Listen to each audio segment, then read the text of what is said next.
victory boat, I think, but it should be renamed the NKOTB Love Boat. This is Dirty Sexy Funny. I'm Jenny McCarthy. This is the last day. Can you fucking believe it? Oh my God, but you guys can party like no other.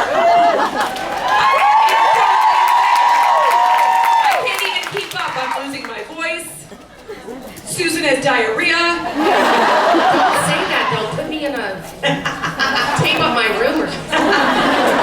Susan DeVoe, I'd like to introduce her. She's a former publicist to the stars. She was my former publicist. I don't know if you know some of the people that she's handled. I'm not sure if you've heard of some of them. Barbara Streisand, Whitney Houston, Barry Manilow.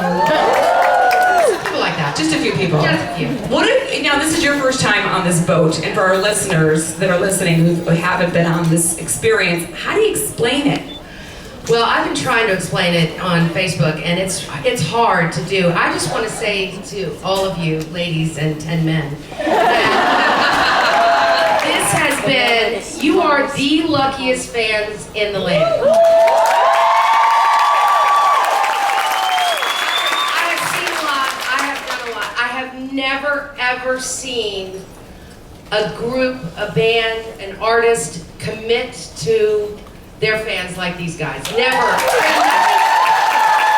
So loyal. So loyal. And you guys, I mean, beyond all of these years, standing by these boys, giving them the love and support, I just think you guys are amazing. And we love the tours. By the way, walking around and seeing the doors, for our listeners, these are like, imagine scrapbooking, but like the world's best scrapbooks ever. So detailed that I couldn't believe walking past. I go, I think that's my pap smear test on the fucking door. These people are so detailed. And lights, they're lit up and they're in 3D. There's kissing booths. There's so much going on. The little look. I was taking a shower this morning and I was like, fuck, I ran out of towels, and I'm looking around the room. I'm like, I can't ruin the elephant for the panda. So I'm like standing there trying myself like this. So Susan, I want to talk a little bit about some celebrity, dirt, because we love it here at Dirty Sexy Funny. Sure. I want to know, I know you're a Donnie fan in many ways. I'm mainly a huge Donnie fan because he loves Jenny and I love Jenny. Number one. But I do have a Donnie story that some of you out here might appreciate. So I'm a little older than some of you, and when I was 8 years old, I wrote the only fan letter that I've ever written in my life, and that was to Donny Osmond. Huge, massive Donny Osmond fan. I'm 8 years old. I don't know what I'm saying. I tell him I love him, he's the best, and I write, "You make me feel so bloated." I used to hear my mother say, "I'm bloated, I feel bloated." I had no idea what I was. So this is what I write, Donny Osmond. And of course it goes into fan letter land somewhere. Nobody ever sees it. 20 years later, a friend of mine calls me. I'm in my office as a publicist in Los Angeles, and says to me, "Oh, I'm in Chicago. My wife is starring in Joseph in the Amazing Technicolor Dreamcoat with Donny Osmond." I said, "That's really funny. When I was 8 years old, I wrote him a letter. You make me feel so bloated." And then we finished the conversation, said goodbye, hung up. The next day, I'm in my office in LA, and my assistant says, "There's a Steve Smith on the phone for you." I said, "I don't know a Steve Smith." She says, "Well, he said you dated when you lived in New York." I said, "Okay, put him through." No. So this man gets on the phone, and I said, "Hi." He said, "Hi, Susan, it's Steve Smith." I said, "Hi." He said, "Do you remember me?" I said, "No." He said, "Well, we dated when you lived in New York." I said, "We did? Did we have a good time?" Honest, true. And he said, "Oh, we had a really good time. You made me feel so bloated." I said, "Is this Donny Osmond?" He said, "Yes, it is."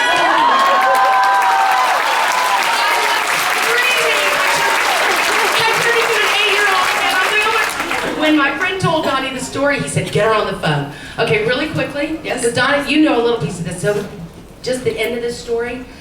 Fast forward a couple years, and we actually represent Donny. I don't, because they wouldn't put him near me. But Lewis, who you know in the LA office, represents Donny. and an event comes where he has a press junket, which is where they bring all the media to a hotel so you don't have to go around, and they do interviews all day. Donnie and Marie are promoting a television special.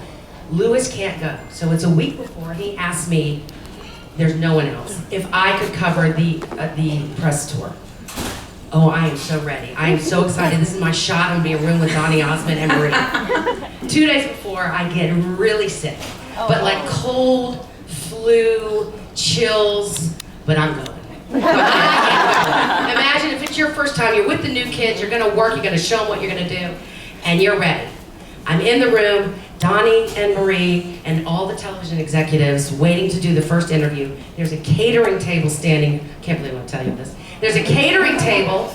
I'm feeling thirsty. I walk up to the table and I sneeze. I sneeze so hard that I fart.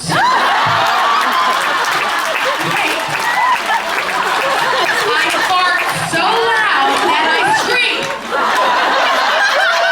what you hear is achoo.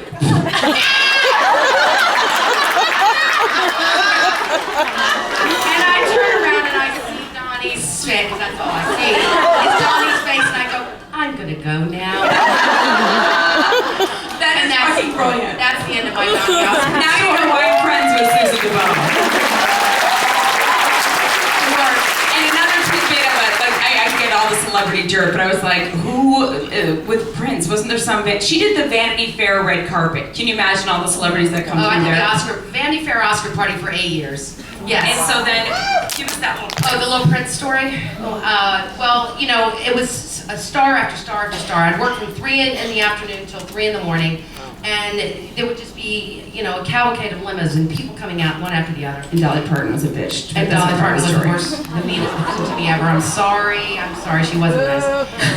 Nor was Ben Affleck, but that doesn't matter. Okay, so, but Vince Vaughn was super sweet, the nicest ever. So, I see this limo pull up, and all I see are bodyguards. I can't see anybody except bodyguards. Like 6 bodyguards get out of a car, and then a little man in a white jumpsuit with a lollipop. And it's Prince. And he's making a beeline to the door of the party. I have 35 television crews, 70 photographers, nothing, he wants nothing to do with it. I mean, he is racing to the door. So I get up behind him, and I go, excuse me, Prince? Because he was a symbol at that point, but I call him Prince. Excuse me, Prince? Do you want to take some photos? Stops in his tracks, turns around, looks at me, never speaks to me, nods his head, and follows me. And he takes, there's 3 spots, as you know, Jenny, there's 3 spots. He goes to 2 of them, he wouldn't go to all 3. And the photographers take his picture, he turns around and leaves. And 70 photographers lose their minds, screaming and yelling, going to me, we're not worthy, Susan, we're not worthy. He's never stopped. They said, in all the years, he's never, ever done this. What did you say to him? What did you say? I said, hey, Prince, you want to take some photos? I don't think anybody had ever asked him. And to this day, if I ever go back to LA and I see the photographers, they all, remember Prince? Remember when you did this thing with Prince? See, I would have been worried as a publicist that I don't know who some people were. I'm like, oh, okay, Gary Coleman. If Gary Coleman, please. Well, what I used to do is if I didn't know him, I'd give him to my staff. And then Brad Pitt would get out of the car and I'd go, okay, I'll do that. Yeah. Everybody out of the way. Oh my God, I love you, Susan DeVoe. See the dirt? You didn't get to sleep with any of your clients? Did you mess around with any of them? Yes, you did. No, actually, I never did. No? No, and not, I would definitely at least made out with Barry Manilow once. Well, there are a few stories, but we won't go there. But there are some stories ahead, but I have to do a little something and blindfold David right now. David, here, put these on and put some earmuffs on because you don't know what's going to take place. Hurry up, put on your headphones. So we've been talking about David through the course of the year on my radio show. What a loser he is. But we love him. He's like a lovable loser that like has trouble getting laid. And Donnie gave him thrusting lessons, which we think helped. And so I've been so eager to try to get someone to sleep with him so we can get some details, like what really goes on in the bedroom. And I'm proud to say my girlfriend took one for the team. Melissa, come on out here.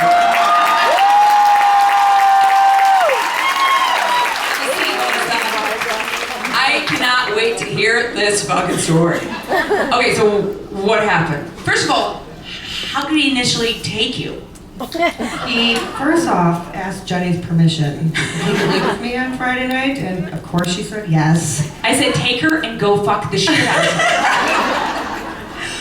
Then he walked me home, he's a gentleman, a lovely gentleman. He looks so ridiculous right now, by the way. For those listening. Okay, continue. Then I pretended I lost my key, so I had to take a sleepover. Then I said I had a knot in my back and I needed a back rub. No! And did he give it to you? He did. And by the way, it worked. Donnie's techniques. Oh. No way. Okay, did the back rub lead to him like caressing your boobs? Ass. Now, he did a labia massage on Twinkies on our radio show. You guys remember that? It was vile. Did he do it to you? Did you get the labia massage? He did something that was very confusing. It was like rubbing the alphabet in my thighs kind of thing. No! Yeah. But it still felt good. It was still being massaged. Then I passed out for a couple seconds. Just a very, very short amount of time. Mm-hmm. And you woke up.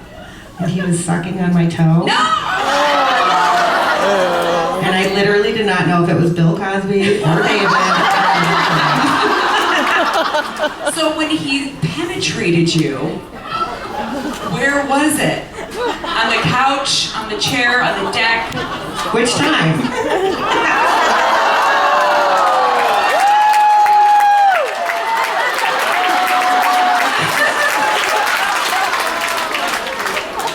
Oh my God. The first time was on the deck, and my undies went overboard. So by the way, let me just cut to quick at the end of this, but I'm not going to forget anything. I had to go home with no undies, and Susan DeBow was sitting right there, front and center, wondering why I had no underpants So I apologize for the Atlantic Ocean for looking. So how big was his penis? I would say that it was, and I'm not kidding. Can you hear me? No, we can't. Shh, shh, shh, shh, shh. I would say a bit above average in length and girth. A little bit above, really? Not buying. You've not seen many penises then, obviously. So, are you trying to tell me right now that it was actually pretty good?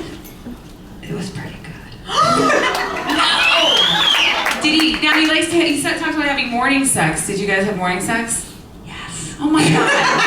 Do I have to pay you $2,000 for that? Well, that was going to be my punchline. You owe me $1,000. I think I have to unblindfold him and take it off. Oh God. Everybody, I did this for you. I did this for all of you. David, she said it was actually pretty good at your average length. I said above. What was good and what is average? She said you made sweet, passionate love. Did he call you your little daughter? What is his favorite line? Something really gross. Daddy's little girl. And Yeah!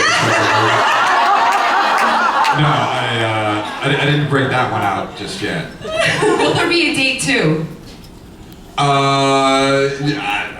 Yes. If she's willing, I'm gonna participate. I looked on Melissa's phone and I saw a text message. Do you want to tell him what it said? David texted me earlier and said, FYI, we're having an after party at my cabin. Invitee is exclusive, it's just you and me. After the show. And I wrote back and I go, I can't have sex in the daylight, are you fucking crazy? And he goes, we already did. To be continued. Now you're going to have to hear the rest of the story next week on air. We shall see. Thank you so much, Melissa. We're going to take a quick break and come back with some major